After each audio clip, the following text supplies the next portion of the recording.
Hey, welcome to my journey and to another meals video. I finally bringing you another one of these, the meals that I had this week. It was Crockpot week, and I remembered to actually film every day. So I'm going to bring those to you. And all the recipes are already on my website because that's where I got except for one new one. That's where I went and got my menu from because, I told you I wasn't feeling it. And so I just sit over there and scrolled through my own website and found the ones I wanted to make. And it turned out to be a really good week. So that's what I'm bringing to you. Week full of crock pot meals. So turn around and get started cooking.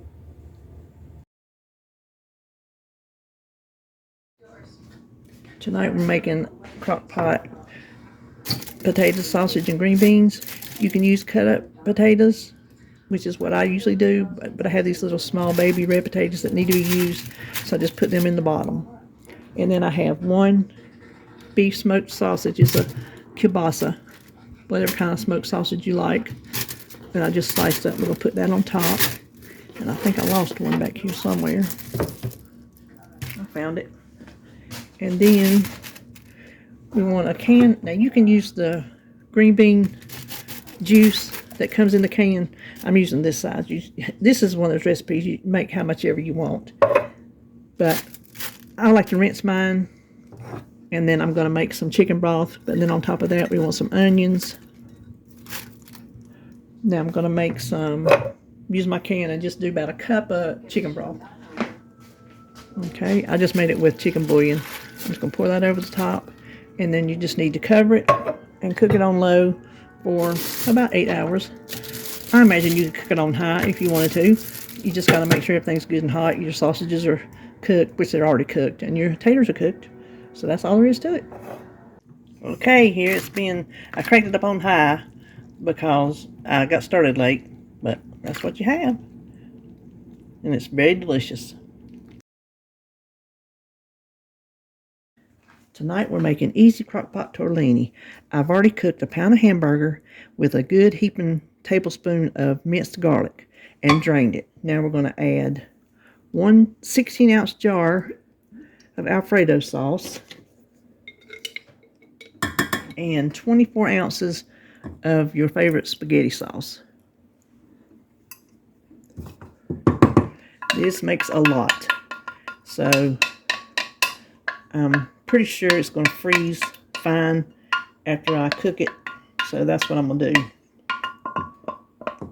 Alright, let's stir that together. What we have in here is 36 ounces of little cheese tortellinis. I think they're cheese. They're little small ones. I got them at BJ's. And we're just going to pour all this sauce on top.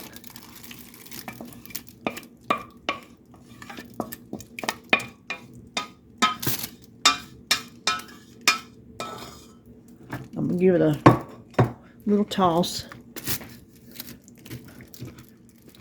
Okay, and we're just going to put a block of cream cheese on top. I'm just going to put the whole block.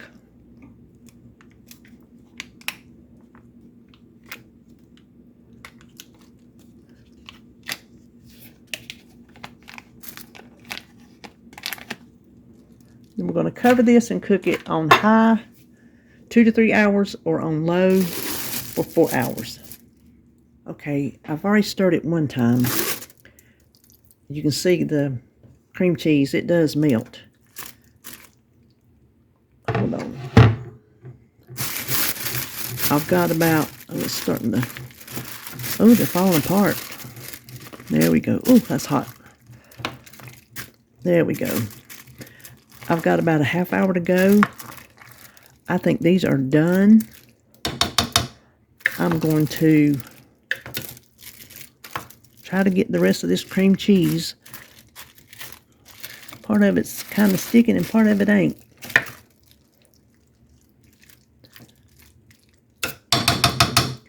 So I'm going to sprinkle it with a little mozzarella cheese. And I think I'm going to turn it off and just let it sit and let the cheese melt from the heat. Because I think 3.5 hours is plenty. So you just check on yours. I think that's going to be enough. Okay. Well, I'm not even going to take a bowl out because I think we can look and see what it looks like. So there you have it. Easy Crockpot Tortellini. Tonight we're going to make Crockpot smothered chicken. I have been making this for years and years. First you need 1 can cream of mushroom, 1 can cream of chicken. I got lucky, them just fell right out. And then 1 can of French onion. And we want to whisk that all together. Okay, then you want to add your chicken breast, and you could use thighs if you wanted to. I just always use breast. And I'm going to use 2 of my little small packs because this has a lot of gravy to it. And all you got to do is cover it and cook it like low for 8 hours till your chicken's done.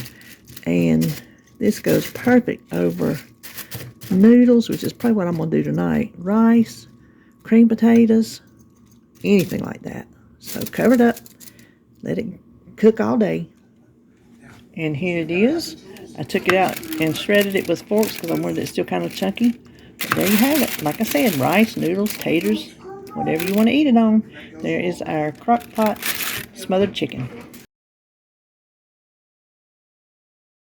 Tonight we're making weird but good chicken because that's what we named it way back in the day when we found it. I had a little bit of dressing left in one bottle, but you need Catalina. I'm using the Ken's Steakhouse Country French. This happens to be light, but you need 8 ounces. So I'm just going to eyeball it. That's probably good. And then you need a can of cranberry sauce. Well, I made my own last summer. And so I'm going to do like maybe 3/4 of this pint. Because I don't remember and I didn't look it up exactly. Maybe half. I think that'll be enough. And then, oh, I forgot something. Hold on. 1 packet of dry onion soup mix, and I make my own. So the equivalent is, and it's on my website if you want to do it, but the equivalent of 1 pack is 2 tablespoons. Now you can mix this in a separate bowl if you wanted to. I'm going to try to mix it without messing up this bag. And then we just need to put in our chicken breast. I was thinking I was going to have too much sauce, so I'm doing 2 bags instead of 1. 1 is usually all we eat. But we'll have some leftovers and that'll be fine.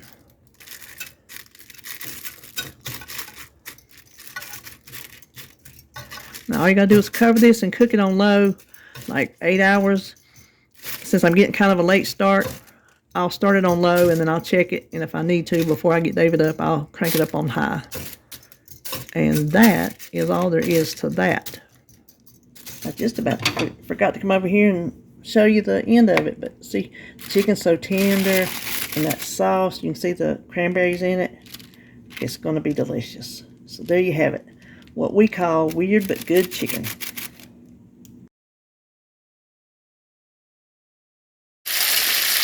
I 100% forgot to start filming. We're making Crockpot country style steak and gravy. Now this is cube steak that I had already cut up before I froze it. I floured it. You can see when the blood starts coming up like that, it's ready to turn. It's browned on that one side, and I salted it real good. So all you have to do is brown it. You don't cook it all the way, because that will cook and tenderize in the crock pot. So after I get all this brown, then we'll head over there. Okay, my steak is ready. I'm not going to pour it in because I don't want to pour that grease in there. Okay, now all you have to do now is pour 1 can of beef broth. This will not thicken up like it does on the stove when you're cooking on the stove, because it makes a good, nice gravy, but it will still be tender, and you can thicken it with cornstarch and water if you want to, but it's just fine the way it is. Cover it, let it cook on low all day, 8 hours, whatever. If it's not getting tender enough, crank it on high, and just cook it until it's tender the way you like it. We like it falling apart. So that's all there is to it. Okay, it is ready. It's good and tender. I had to add more water and I added too much. I don't normally have it evaporate, but it did, and there wasn't enough water to cover it and cook it. So, like I said, I added too much, but I did try to thicken it up with some instant flour. It didn't do too good, but still, this is good enough. Good tender meat gravy for the taters. So there you have it, our crock pot country style steak.